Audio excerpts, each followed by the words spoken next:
We're not going to let that happen, yeah. Pardon me, Mr. President, on those Marines, Governor Newsom has described them as political pawns. I'm curious for your reaction to that and what you see as the Marines' role and what are their rules of engagement? All I want is safety. I just want a safe area.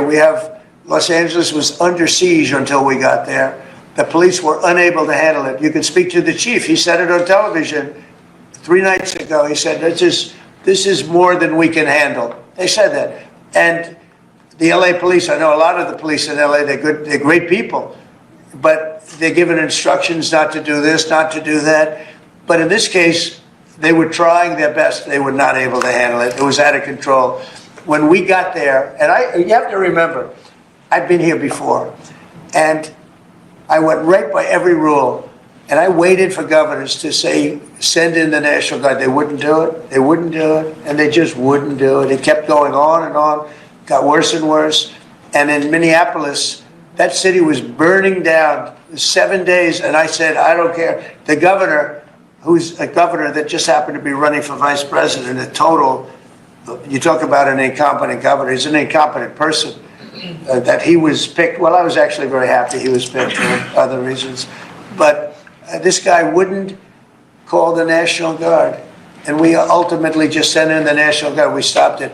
But that was after 7 days. And I said to myself, if that stuff happens again, we've got to make faster decisions because they don't want to do it. The radical left, it's usually radical left, and it's usually governors that are Democrat, and they don't want to call them in. They don't want to save lives. They don't want to save property. They don't want to call them in. I don't know what it is. We sent them in, not early, we sent them in late as far as I'm concerned. But big problems, as you know, 3 nights ago, big problems were ensuing. If we didn't send in the National Guard quickly, right now, Los Angeles would be burning to the ground. The Marines is, a lot of people think, an escalatory step, though. These are guys who fight wars. Are you at all concerned that things could get out of hand with Marines? When I see people throwing concrete into cars, when I see people, the kind of people that I saw on your network doing danger to the police and to the military and to the National Guard, no, it's okay. You know, you start running out of people. When you have 2,000 people from a National Guard standpoint, we have a very big military. But the National Guard, they needed a little extra help. And we sent them a little, and we did a great job last night. We had, well, you got a lot of cars go up in smoke and flame and a lot of bad scenes, but it was pretty minor by comparison. This morning it's very calm. We'll see what happens later.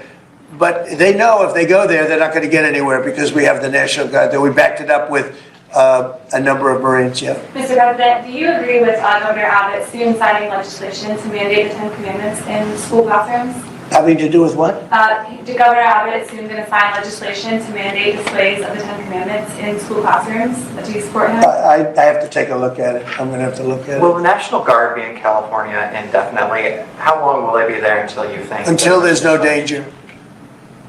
It's easy. Look, it's common sense. You ask me that question. When there's no danger, they'll leave. You would have had a horrible situation had I not sent them in. Horrible. You'd be reporting on a lot of death and a lot of destruction that's not going to take place. I think if you look, every night it got less and less. They were met with very strong force, the bad people, the bad, sick people that do what they do. But these are paid people in many cases, not in all cases, but in many cases. And they really are, they're agitators. I was wondering if you had any response to Mexican President Sheinbaum, who condemned the violence there. Have you been in touch with her at all? Said what? I was wondering if you had any response to what Mexican President Claudine Sheinbaum said. In What'd she say? She condemned the violence in LA. Oh, I do too. Yeah. Have you been in touch with her at all? Well, you think I don't condemn it? I condemn the violence in LA, ladies and gentlemen, but I also stopped the violence in LA. And by doing what I did, I stopped the violence in LA. And that would have been, I think, maybe I'd ask Christie to speak to that. That would have been an unbelievable tragedy. We would be talking, I don't know that would even be here right now. It would have been so bad. I'd probably maybe be out there. I don't know, but Christie, could you speak to that? Absolutely. So in 2020, I was a governor of a neighboring state to Tim Walz and watched him let his city burn. And the president and I have talked about this in the past, and he was not going to let that happen to another city and to another community where a bad governor made a bad decision. So Claudia Sheinbaum came out and encouraged more protests in LA, and I condemn her for that. She should not be encouraging violent protests that are going on. If people are allowed to peacefully protest, but the violence that we're seeing is not acceptable, and it's not going to happen in America. This president is standing up for the average American who wants to walk their child to school every day safely, run their small business, and provide for their families. That's the action that he's taking. He has every authority under the Constitution to send these National Guard under Title 10 into these communities and make sure that operations go smoothly, that law enforcement officers are protected, that they can continue to do their work without fear of being injured or killed or disrespected, and that they can go home to their families at night. So I'm incredibly proud of the president for activating the National Guard and for sending in these Marines, because these Marines are specifically trained to meet the need that we have on the ground in LA right now. And Governor Newsom has done a disservice to the state of California for many years. The people there should never elect him into a leadership position ever again. He The clearly governor's a cannot. nice guy, but he's grossly incompetent. Terrible When it guy. comes to his railroad that he's building, where it's like 30 times over budget, nobody's ever seen anything like it. Now it doesn't even go to San Francisco and LA. It's way short of it. After years of work and overruns like nobody's, those contractors are some of the wealthiest people in the world, I guarantee you that, because that money goes to those contractors. They just did a number on the wallet of the people of California. That train, you should look at that train. That is the greatest. I've never seen cost overruns. I've seen cost overruns and great incompetence over my life. I've never seen anything like that. Mr. President, these protests obviously started in reaction to these large-scale ICE operations in Los Angeles. Should people expect to see similar operations in the rest of the country? Yeah. And will similar protests see similar response? As you know, we're moving murderers out of our country that were put here by Biden or the auto pen. The auto pen really did. I mean, the people, whether it's Lisa Monaco or whoever operated the auto pen, these are criminals. The people are criminals that allowed these criminals into our country. And I don't think that Biden knew what the hell he was doing. I don't think he even knew about it. But when they opened up our borders for the whole world to come in, yeah, we're going to get them out. We're getting them out. We're starting to get acknowledgement from the courts that, you know, there's a system. They come in without courts and they go out, they want trials and everything else. I think that's starting to work out now. Judges are starting to see what a terrible situation it is. Many of those people that you saw on television last night are criminals that were allowed into our country by Biden. And they want to stay, and we don't want them. And they come from jails, and they come from mental institutions, and they come from all over the world, not just South America. And we're not going to let them stay. And this is the first, perhaps, of many, or perhaps, you know, if we didn't attack this one very strongly, you'd have them all over the country. But I can inform the rest of the country that when they do it, if they do it, they're going to be met with equal or greater force than we met right here. We did a great job. The people, you, Christy, and Tom Holman, and all of the people, Pete Hegseth, all of the people involved did an amazing job. We stopped a disaster. And it looks like a planned disaster, this didn't just happen. They had weapons, they had tools, they had everything you needed. I mean, they were throwing iced water in bottles, in glass bottles, at officers and at soldiers. These are, you could not use the word insurrection, but you could also use the word, these are very dangerous people, they're bad people. They were met with heavy force and they folded. And they may be there a little bit tonight, they may be there a little bit, but it seems to be getting less and less because they're going there and they're met with a very heavy force. And if they weren't, you would have that city right now would be on fire. It would be burning down. The rest of it, what's left over, because the other fire was started because they wouldn't allow water into LA. They wouldn't allow water into California because they had it all shifted out to the Pacific Ocean. And I turned it around. And I told them to do it in my first term, and they didn't do it. We had COVID, and they didn't do it. And I told them to do it. We did it in the second. Now we have billions of gallons of water flowing down. But Newsom should have done this. He's an incompetent man, an incompetent governor. Okay, any other questions? Mr. President, any message to adversaries as the Army kicks off 250-year birthday celebration? I just think it's amazing. We're going to have a fantastic June 14th parade, Flag Day. It's going to be an amazing day. We have tanks, we have planes, we have all sorts of things. And I think it's going to be great. We're going to celebrate our country for a change. You know, recently, as you know, with World War II, the victory of World War II, I called up France and they were celebrating the victory. Well, we helped them a lot, as you know. I don't have to get into that. But I called up other countries. They were all celebrating the victory. We're the only country that didn't celebrate the victory. And we're the one that won the war. Okay, if it wasn't for us, that war, you would be speaking German right now, okay? We won the war, and you might be speaking Japanese too. I mean, you might be speaking a combination of both. We won the war, and we're the only country that didn't celebrate it.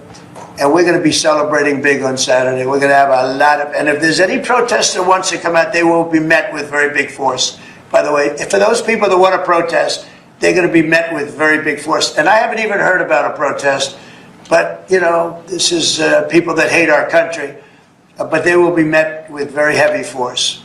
Thank you very much, everybody. Thank you, Press. Thank you. Press. Some of the best timber anywhere in the world, but we don't use it. We freed it up. Lee Zeldin's done an incredible job in that regard from environmental restrictions that are ridiculous. And a lot of it's been freed up. The rest of it's being freed up. Some areas will continue to protect, but we're going to be freeing up most of it.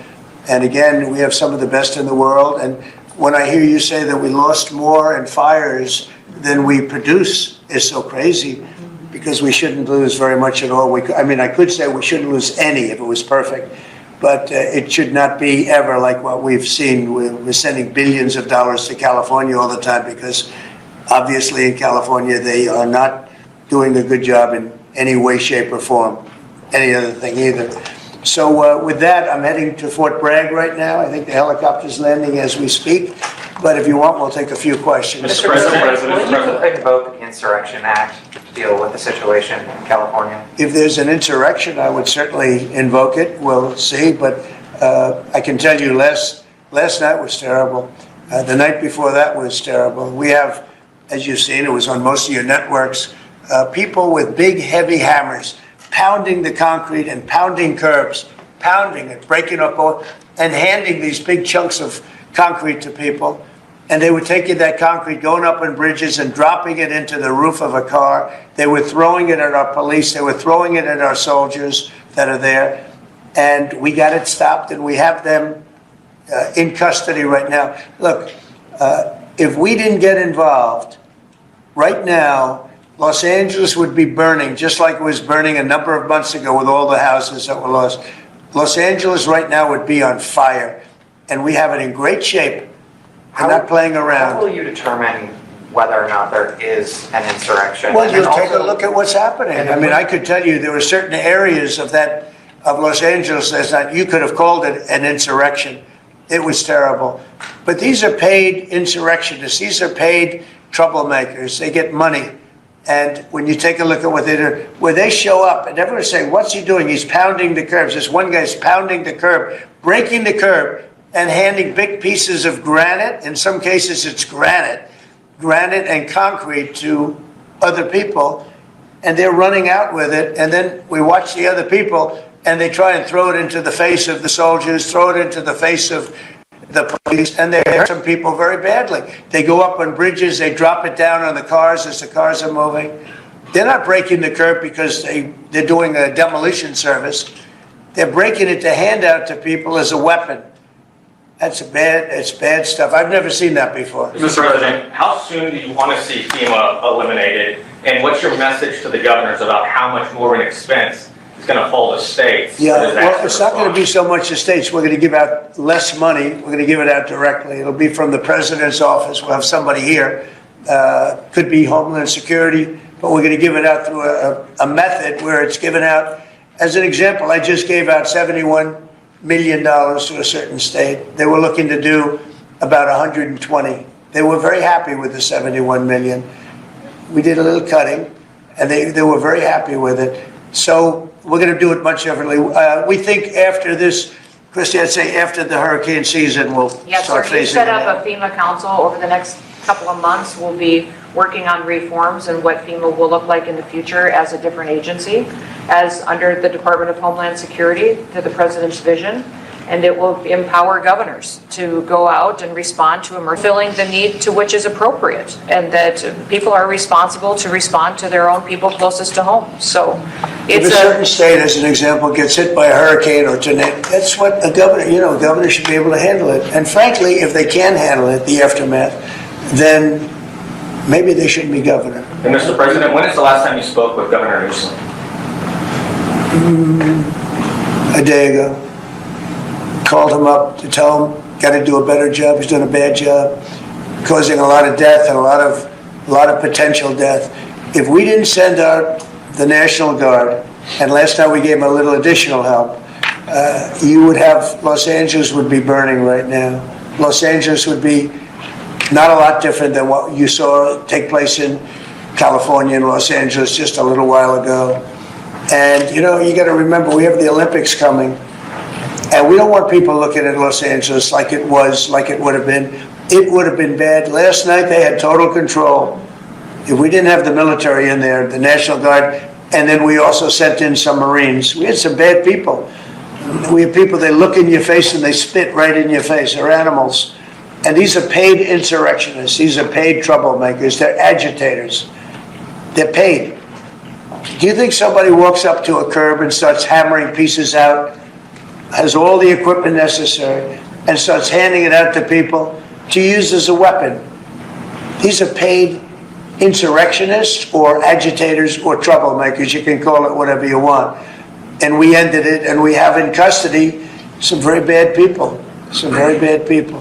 Mr. President. Did you see the guy throwing the rocks at the police cars as they went by and crushing their windows and endangering our police?